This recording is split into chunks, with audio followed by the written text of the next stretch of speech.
Those of you who are early got to see our first responders in action. Also a good lesson about wearing a helmet. So I was grateful you had one. But we are here to talk about the 4th of July and, of course, fireworks and wildland fires and all things associated with public safety during the 4th of July holiday.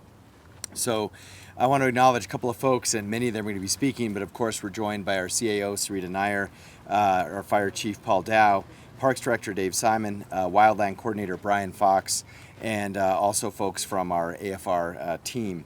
Now, there's many agencies that work together in the Bosque, and they actually now very much coordinate as one. And so we're going to talk a little bit about that, and if folks have questions, we can discuss it more, but our city has learned a lot over the decades on how to do this. And so we know the danger is always going to be high on 4th of July, even if it's just rained. And we'll talk a little bit about that, but of course, the rain helps a little bit, and so we're glad it came yesterday, sort of just in time. But the fire threat remains high and will continue to be a threat over the summer. And part of this has to do with what we described in the foothills. Because we had so much rain early, we actually have more underbrush than we normally do, which is now sort of browning and becomes more fuel for a fire. So in many ways, actually, the fire danger is just as high, if not higher, than it would be had we not had as much rain. So we'll speak a little bit more about that. But today, of course, we also want to mention fireworks. We want to remind folks a couple of things. There are legal fireworks and there are illegal fireworks. And we have here a display of some of the more common illegal fireworks. M150s, you see the Roman candles, things of this nature. And I think a good rule of thumb, especially for parents or for anyone out there, if the label says warning, that means it's not legal in city limits especially. And so that is very clear. The industry actually does a great job labeling. So even these bottle rockets have a tiny warning label that indicates that they are illegal. And so another small but illegal firework are these missile type fireworks that are also illegal. And again, they indicate that with the warning label. There is a caution label on the ones that are legal. So you can see sort of a blow up oven here, and they're located on all of these fireworks here. So these you'll recognize are the ones for sale typically, you know, at our grocery stores and parking lots and things like this. So want to remind folks, fortunately the labeling is pretty straightforward. Do not buy or use warning, and enjoy in a safe way the caution labeled fireworks. Now, a couple of other things to note. We also want to remind everyone that we're putting on our Freedom 4th Festival, which is out at Balloon Fiesta. That's going to be out in full force as it is every year and has been for at least the last decade, I think. This is a very big celebration. Last year we had about 60,000 people, and so it does require all the special events, deployment of our AFR and APD resources as well. And so once again, they will be on standby for the different situations that may happen there. But we have a great lineup of music and celebration, and I believe the beer garden is also back. And so we want folks to have a wonderful, safe, happy 4th of July, and check out Balloon Fiesta Park, and of course also Isotope Stadium. We're going to fill that up as we always do over the 4th of July holiday and over the 4th of July weekend, something that even when I was a little kid I remember going to. Back then you could drive up to the outfield, but it's an amazing event for our city, and so you've got lots of choices for the 4th of July. The last thing I want to mention that is, you know, if you see something, say something. You can call some of our respective numbers that the chiefs are going to go over, but the fastest and most accurate way is to use your cell phone app. If you can, use the 311 app, because that gets routed even faster than any phone call. So we're encouraging everyone, if you want to report fireworks being shot off, if you see anything happening, try and use that app first and resort to the phone second. Okay, so with that, to discuss more of this and highlight some of these issues, our Fire Chief, Chief Paul Dow. Chief? Thank you, Mayor. So just to remind everybody, it's a shared responsibility to keep our community safe. We also are in stage 1 fire restrictions, which means no smoking, no fireworks, no campfires in the open space areas. I want to remind everybody that last year during the 4th of July, we had over 47 outside fires, 2 structure fires, and 2 Bosque fires just on that one day alone. So it is a danger. We want to make sure that the community understands that. Fireworks are identified just like the mayor said, either warning or caution. If it says warning, it is illegal. Caution, it is illegal firework. Each violation is $500 or 90 days in jail.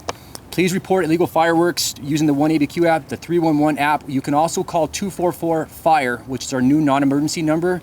Please do not use 911 to report the illegal fireworks.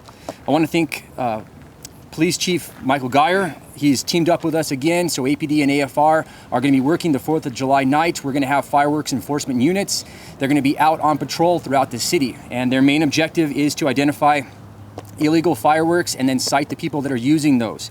They're going to be working from 6 p.m. to midnight. They'll be dispatched by our dispatch center based off of the information that we get from the 311 app. So as you report these illegal firework activity, it goes in and it actually works in a mapping system for us, and we can identify areas of high concentration of illegal fireworks, and we send them there accordingly. We also have open space patrols. Now, these started towards the end of May. We had 1 brush truck from noon to 7:30 every single day. We have now bumped that up. We have 2 brush trucks patrolling the open space areas, foothills, petroglyphs, and the Bosque throughout the day. We also have on the 4th of July, 4 trucks will be patrolling those open space areas, and then we'll have additional trucks throughout the weekend as well. Please, everybody, be safe this 4th of July. Please do not use illegal fireworks and report them with the 311 app. Thank you. Now I'm going to turn it over to Director Simon from Parks. Good morning. I want to thank Mayor Keller and, of course, Chief Dow and all of his staff for the work they do to keep our community safe. You know, 16 years ago, Albuquerque had a significant wake-up call when it came to the urban wildland fire issue. When the 2003 Bosque fires took place, they burned 352 acres and caused over 200 families to be displaced temporarily from their homes.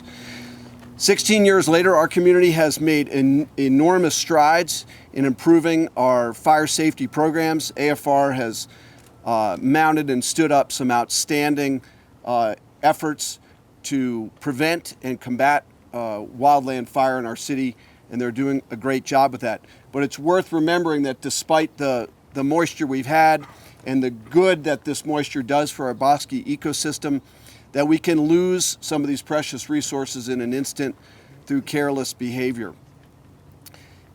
Keeping our community safe from fire is really a community and team effort, and that includes our citizens. So with the support and partnership of Lieutenant Fox and AFR, we've recently just completed training 38 new Fire Watch, Trail Watch volunteers who help to be the eyes and ears of our community and city out in these wildland open space areas. These are community volunteers who receive some training, and they're essential extensions of our community effort to keep our open space areas safe from fire. I invite the community to get involved and to become a volunteer to help out with this Fire Watch and Trail Watch program. It's very simple. You can use the 311 function in city government to express interest, and we will sign you up for a Fire Watch, Trail Watch volunteer program. And if we all pitch in together, we'll even increase our safety even more. In conclusion, I want to again thank AFR and APD for all their efforts, and just remind the citizens of Albuquerque to enjoy a safe, family-friendly 4th of July by visiting the Summerfest event at Freedom 4th at Balloon Fiesta Park or at Isotopes Park. Thank you very much. Now, I'm sorry, Mayor. Yeah, go ahead. We have a special guest here, is our Director of Animal Welfare, Danny NEVAREZ. All right. So first off, this is Star. Star will be available for adoption in the next few days at the Eastside Albuquerque Animal Shelter. And so every year we see an influx of dogs that come into the shelter due to 4th of July and the fireworks. In fact, July 5th is one of the busiest days for owner reclaims over the past 3 years. And so this year we're urging the community to, if at all possible, keep your animals inside, keep them safe, keep them occupied so that they don't escape.